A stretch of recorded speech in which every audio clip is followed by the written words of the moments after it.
ഔദ്യോഗികമായി അദ്ദേഹം ഈ പരിപാടിയിൽ പങ്കെടുക്കില്ല എന്ന് അറിയിച്ചിട്ടുണ്ടോ? കാരണം ജാഥ ക്യാപ്റ്റനാണ്. ജാഥ ക്യാപ്റ്റൻ അങ്ങനെ പങ്കെടുക്കാതിരിക്കാൻ കഴിയില്ല. ഔദ്യോഗികമായി അറിയിച്ചിട്ടുണ്ടോ അദ്ദേഹം? നമുക്ക് എന്തെങ്കിലും വിവരം കിട്ടുന്നുണ്ടോ? അനുജ, ഈ ഘട്ടത്തിൽ ഇതുവരെയും ഔദ്യോഗികമായി കെ മുരളീധരൻ പരിപാടിയിൽ പങ്കെടുക്കില്ല എന്ന് അറിയിച്ചിട്ടില്ല എന്നുള്ളതാണ് പ്രധാനപ്പെട്ട കാര്യം. ഇപ്പോൾ ഇന്നലെ രാത്രി പോയതിനു ശേഷം തിരികെ എത്തും എന്നുള്ളതിൻ്റെ അടിസ്ഥാനത്തിലാണ് പോയത്. പക്ഷേ തിരികെ കെ മുരളീധരൻ വരാൻ ഒരു ഉദ്ദേശവുമില്ല എന്നുള്ളത് തന്നെയാണ്. ഇപ്പോൾ പരിപാടിയിൽ പങ്കെടുക്കില്ല എന്ന നിലപാട് തന്നെയാണ് കെ മുരളീധരൻ സ്വീകരിച്ചിരിക്കുന്നത്. പക്ഷേ നേതൃത്വത്തെ അറിയിച്ചിട്ടില്ല. ഈ പരിപാടി വൈകുന്നേരമാണ്, 4 മണിക്കാണ്. അതിനു മുൻപ് തന്നെ നേതൃത്വവുമായി ബന്ധപ്പെട്ട് ഇത്തരത്തിൽ ഈ പരിപാടിയിൽ താൻ പങ്കെടുക്കുന്നില്ല എന്ന് അറിയിക്കും എന്നുള്ളതാണ് കരുതുന്നത്. പക്ഷേ അപ്പോഴും പരസ്യമായ ഒരു പ്രതികരണം കെ മുരളീധരൻ ഇതുമായി ബന്ധപ്പെട്ട് നടത്തുമോ എന്നറിയില്ല. ഇന്നലെ ഈ തനിക്ക് എതിർപ്പുണ്ട് എന്ന് പറയുമ്പോൾ തന്നെ ഹൈക്കമാൻഡിന് ഉൾപ്പെടെ പരാതി കൊടുത്തിട്ട് എന്ത് കാര്യം എന്നുള്ളതായിരുന്നു കെ മുരളീധരൻ ചോദിച്ചിരുന്നത്. അതുകൊണ്ട് തന്നെ സ്വാഭാവികമായും പരസ്യമായൊരു പ്രതികരണം കൂടി കെ മുരളീധരൻ നടത്തുമോ എന്ന് കാണണം. ഇന്ന് ഉച്ചയ്ക്ക് ശേഷം മാധ്യമങ്ങളെ കാണും എന്നുള്ളതാണ് മനസ്സിലാക്കുന്നത്. എന്തായാലും നേതൃത്വം ഇടപെട്ട് അനുനയിപ്പിക്കാനുള്ള ശ്രമങ്ങളൊക്കെ നടത്തുന്നുണ്ട്. പക്ഷേ അനുനയിപ്പിക്കാനുള്ള ശ്രമം നടത്തിയാൽ പോലും ഇന്നത്തെ പരിപാടിയിൽ കെ മുരളീധരൻ എന്തായാലും പങ്കെടുക്കില്ല എന്നുള്ളത് തന്നെയാണ്. അതല്ലെങ്കിൽ ഇപ്പോൾ തന്നെ ഗുരുവായൂരിലുണ്ട് എന്നാണോ നമുക്കറിയാൻ കഴിഞ്ഞിട്ടുള്ളത് സലിം? അതെ അനുജ, അദ്ദേഹം ഇപ്പോൾ ഗുരുവായൂരിലാണുള്ളത്. ഇന്നലെ വൈകുന്നേരത്തോടു കൂടിയാണ് ഗുരുവായൂരിലേക്ക് പോയത്. ഗുരുവായൂരിലേക്ക് പോയതിനു ശേഷം ഇനിയൊരു ഇന്നൊരു തിരിച്ചുവരവില്ല എന്നുള്ളതാണ് നിലവിൽ മനസ്സിലാക്കുന്നത്.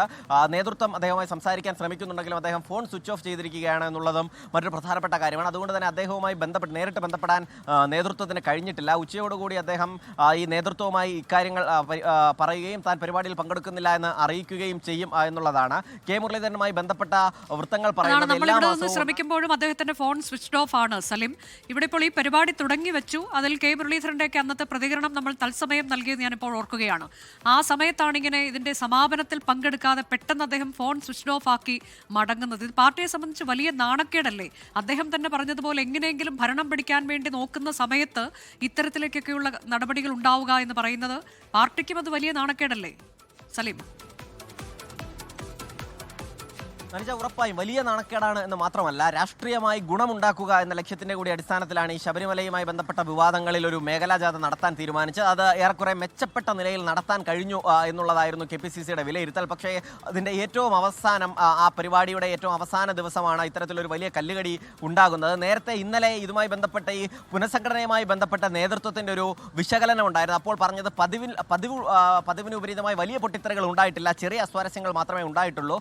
അത് പരിഹരിക്കാൻ കഴിയുമെന്നുള്ള പ്രതീക്ഷയായിരുന്നു ഉണ്ടായിരുന്നത്. പ്രത്യേകിച്ചും AI ഗ്രൂപ്പുകൾക്കൊന്നും കാര്യമായ എതിർപ്പുണ്ടായിരുന്നില്ല. അവർ പരസ്യമായി എതിർപ്പ് അറിയിച്ചിരുന്നില്ല. മാത്രമല്ല, അവർ ഏറെക്കുറെ സംതൃപ്തരായിരുന്നു. A ഗ്രൂപ്പിന് നല്ല പ്രാതിനിധ്യം ഉണ്ടായിരുന്നു. രമേശ് ചെന്നിത്തല മുന്നോട്ട് വെച്ച 20 പേരുകളിൽ 19 പേരും പരിഗണിച്ചു. അങ്ങനെ ആ നേതാക്കന്മാരുടെ എല്ലാം തൃപ്തിയാണ്. ഒപ്പം ചെറിയ ചെറിയ അസ്വാരസ്യങ്ങൾ മാത്രമാണ് ഇത്തരത്തിലുള്ളത്. അതും വളരെ വേഗത്തിൽ പരിഹരിക്കാൻ കഴിയുമെന്നൊരു നിലപാടായിരുന്നു KPCC നേതൃത്വത്തിനുണ്ടായിരുന്നത്. പക്ഷേ ഇത്രയും ശക്തമായൊരു നിലപാടിലേക്ക് കെ മുരളീധരൻ പോകും എന്ന് കരുതിയതല്ല. മാത്രമല്ല, കെ മുരളീധരന്റെ രീതി അനുസരിച്ച് അദ്ദേഹം ഉറങ്ങാൻ കിടക്കുന്ന സമയത്ത് ഫോൺ സ്വിച്ച് ഓഫ് ചെയ്യുന്ന പതിവുണ്ട്. സമാനമായും ഇന്ന് അങ്ങനെയാണ് അദ്ദേഹം ഫോൺ സ്വിച്ച് ഓഫ് ചെയ്തതാണ് അദ്ദേഹത്തിന്റെ അടുപ്പക്കാർ പറയുന്നത്. പക്ഷേ ഇത്രയും നിർണായകമായ ഒരു പരിപാടിയിൽ അതിൽ വലിയൊരു സമരം സംസ്ഥാന വ്യാപകമായി സംഘടിപ്പിച്ച് പുതിയ KPCC നേതൃത്വത്തിന്റെ ഭാഗമായി പ്രഖ്യാപിക്കപ്പെട്ട ഏറ്റവും വലിയ സമരം എന്ന നിലയിലാണ് ഈ വിശ്വാസ സംരക്ഷണ ജാഥ നടത്തിയത്. ആ ജാഥയുടെ ഏറ്റവും അവസാന നിമിഷം നിർണായക സമയത്താണ് കെ മുരളീധരൻ സ്വിച്ച് ഓഫ് ചെയ്ത് ഉറങ്ങാൻ കിടക്കുന്നത്, അതല്ലെങ്കിൽ ഗുരുവായൂരിലേക്ക് പോകുന്നത് എന്നുള്ളത് പാർട്ടിയെ സംബന്ധിച്ചിടത്തോളം, കോൺഗ്രസിനെ സംബന്ധിച്ചിടത്തോളം വലിയ നാണക്കേട് തന്നെയാണ് അനുജ. ഇപ്പോൾ ഈ സലീം നമ്മളോട് സംസാരിക്കുമ്പോൾ, അത് ഈ മൈക്കിലൂടെ അല്ലാതെ സംസാരിക്കുമ്പോൾ തിരുവഞ്ചൂർ രാധാകൃഷ്ണൻ പറയുന്ന അദ്ദേഹവും ഈ പരിപാടിയിൽ പങ്കെടുക്കുന്നില്ല എന്നതാണ്. കൂടുതൽ പ്രതികരിക്കാനില്ല എന്ന് പറയുന്നു. രമേശ് ചെന്നിത്തലയും ഈ വിഷയത്തിൽ പ്രതികരിക്കാനില്ല എന്ന് പറയുകയാണ്. അപ്പോൾ ഇതൊരു വലിയ പൊട്ടിത്തെറിയുണ്ട്. ഇത്ര വലിയ വിഷയം ഇവർ ഉയർത്തിക്കൊണ്ട് വരികയാണ്, അത് ഭരണകക്ഷിക്കെതിരെ ഉയർത്തിക്കൊണ്ട് വരികയാണ്. അപ്പോൾ പാർട്ടിക്കുള്ളിൽ ഉണ്ടാകുന്ന അസ്വാരസ്യങ്ങൾ ഇതിലേക്ക് കൂടി വ്യാപിക്കുന്നു എന്നുള്ള തരത്തിലേക്കത് മാറിയിരിക്കുകയാണ് സലീം.